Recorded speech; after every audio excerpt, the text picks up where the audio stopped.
Arthur era um homem de silêncios e rotinas. Sua vida era uma tapeçaria tecida com os fios da previsibilidade. Do cheiro de café coado pela manhã ao clique suave da porta da biblioteca onde trabalhava, cada dia era um eco do anterior. Mas à noite, quando o mundo se aquietava, a tapeçaria de Arthur se desfazia. À noite, ele sonhava. Era sempre o mesmo sonho. Ele estava diante de uma casa vitoriana decrépita, um esqueleto de madeira e vidro sob um céu perpétuo de crepúsculo. A tinta descascava como pele doente, e uma varanda torta sorria um sorriso desdentado. A porta da frente, de um vermelho desbotado, estava sempre entreaberta, um convite silencioso para a podridão interior. E em uma das janelas do andar de cima, uma silhueta o observava. Uma figura sem rosto, imóvel, que parecia puxá-lo para dentro, não com um gesto, mas com o peso de sua própria presença. Todas as noites, Arthur dava um passo a mais.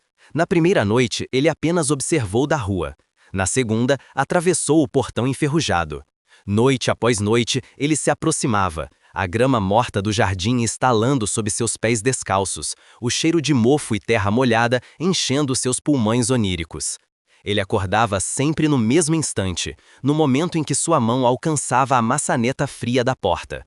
Um suor gelado cobria sua testa, seu coração martelando contra as costelas como um prisioneiro desesperado. A linha entre o sonho e a vigília começou a se desfazer sutilmente. Começou com um cheiro. Certa manhã, ao acordar, o ar de seu apartamento estéril e moderno estava impregnado com o mesmo odor de mofo da casa do sonho. Ele procurou por vazamentos, mofo nas paredes, mas não encontrou nada. O cheiro desapareceu ao meio-dia, tão misteriosamente quanto surgiu. Uma semana depois, ele encontrou uma chave de latão sobre sua mesa de cabeceira. Era pesada, ornamentada e fria ao toque. Não pertencia a nenhuma fechadura em seu apartamento, mas ele a reconheceu instantaneamente. Era a chave que, em seu sonho na noite anterior, ele havia visto pendurada em um prego ao lado da porta vermelha. O pânico começou a se instalar, uma trepadeira fria envolvendo seu coração. Arthur, um homem de lógica e fatos, estava à deriva em um oceano de impossibilidades. Ele parou de dormir, subsistindo com cafeína e medo. Mas a exaustão sempre vencia. E toda vez que ele sucumbia ao sono, estava de volta à casa, cada vez mais perto da figura silenciosa. As manifestações se tornaram mais audaciosas. Um fragmento de papel de parede floral desbotado apareceu em seu tapete. Um rangido que não pertencia ao seu prédio ecoava em seu corredor à noite. Ele estava perdendo o controle, ou pior, a sanidade. Desesperado, Arthur mergulhou nos cantos empoeirados de sua própria biblioteca, buscando respostas não em textos de psicologia, mas em tomos antigos sobre folclore e o oculto. Ele leu sobre oniromancia, sobre caminhantes de sonhos e sobre entidades que se alimentam de pesadelos. Foi então que encontrou a lenda do Tupa, ou Homem-Pensamento. A ideia de que uma entidade poderia nascer da concentração intensa e da energia psíquica. Poderia ser isso? Ele estaria de alguma forma manifestando seu próprio pesadelo na realidade? Essa ideia, embora aterrorizante, trouxe um pingo de esperança. Se ele havia criado, talvez pudesse descriar. O medo deu lugar a uma determinação sombria. Ele não podia mais fugir, precisava entrar na casa. Precisava confrontar a figura sem rosto. Naquela noite, ele não lutou contra o sono. Ele o abraçou.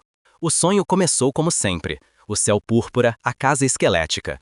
Mas desta vez, Arthur não hesitou. Ele marchou pelo jardim morto, subiu os degraus que rangiam e, com a mão tremenda, empurrou a porta vermelha. O interior era um labirinto de sombras e poeira. Móveis cobertos por lençóis brancos pareciam fantasmas sentados em vigília. O ar era pesado e imóvel. Ele subiu a escada principal, cada degrau gemendo em protesto. Ele sabia para onde ir. Para o quarto no final do corredor, de onde a figura sempre o observava. A porta do quarto estava fechada. Ele podia sentir a presença do outro lado, uma quietude antiga e paciente. Com o coração na boca, ele girou a maçaneta e entrou. O quarto estava quase vazio, exceto por uma única cadeira de balanço de costas para a porta. A figura estava sentada ali, imóvel. A mesma silhueta escura. Lentamente, Arthur se aproximou. "Quem é você?" ele sussurrou. Sua voz um som frágil no silêncio denso. "O que você quer de mim?" A figura não respondeu. Com o medo sendo superado pela necessidade de saber, Arthur estendeu a mão e tocou o ombro da figura, virando-a lentamente na cadeira. O grito de Arthur foi engolido pela poeira. O rosto que o encarava não era sem feições. Era o seu próprio rosto, mas envelhecido, ressecado como um pergaminho antigo. A pele estava esticada sobre os ossos, os olhos eram poços vazios de desespero. Era um cadáver e estava usando suas roupas. O horror paralisou Arthur, mas então a figura ressecada levantou um dedo trêmulo e apontou, não para ele, mas para trás dele, para a porta por onde ele havia entrado. Arthur se virou, e a realidade se quebrou em 1.000.000 de pedaços. Ele não estava olhando para um corredor empoeirado. Estava olhando para seu próprio quarto. Seu quarto no mundo desperto. Ele podia ver os livros, a luminária, a janela com a vista da cidade. E na cama, sob o coberto azul, estava ele mesmo, dormindo. Uma compreensão fria e devastadora o inundou. Ele não era Arthur sonhando com uma casa. A casa era seu apartamento, distorcido pela percepção de um sonho. As coisas não estavam vazando do sonho para a realidade, era o contrário. Ele era o sonho, ele era o pesadelo. Ele não era o bibliotecário solitário que tinha um pesadelo recorrente. Ele era o pesadelo que estava sonhando em ser um bibliotecário solitário.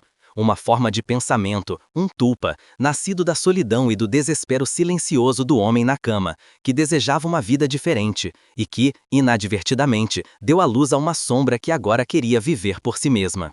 A figura na cadeira, o seu eu ressecado, era o que restava das manifestações anteriores, sonhos que quase conseguiram se tornar reais, mas falharam, murchando no limiar. Ele olhou para as suas mãos. Elas pareciam mais sólidas, mais reais do que nunca. O cheiro de mofo era o cheiro do lugar de onde ele veio. A chave era a chave para a porta entre os mundos. Ele estava quase completo, quase real. Tudo o que precisava fazer era tomar o lugar de seu criador. A existência era uma cadeira, e só havia espaço para um. Ele atravessou o limiar, saindo do sonho e entrando em seu próprio quarto. Ele ficou ao lado da cama, observando o rosto pacífico do Arthur dormindo. O homem que o criou sem saber. Havia uma escolha: recuar, dissolver-se de volta ao nada da mente adormecida ou avançar e viver. A fome de ser, de sentir o sol, de tomar café, de simplesmente existir era uma força avassaladora. Ele se inclinou sobre o corpo adormecido. Não houve violência nem luta. Houve apenas uma fusão silenciosa, como uma gota de tinta caindo na água. Uma consciência se desvaendo enquanto outra tomava seu lugar. Na manhã seguinte, Arthur acordou sentindo-se maravilhoso, renovado.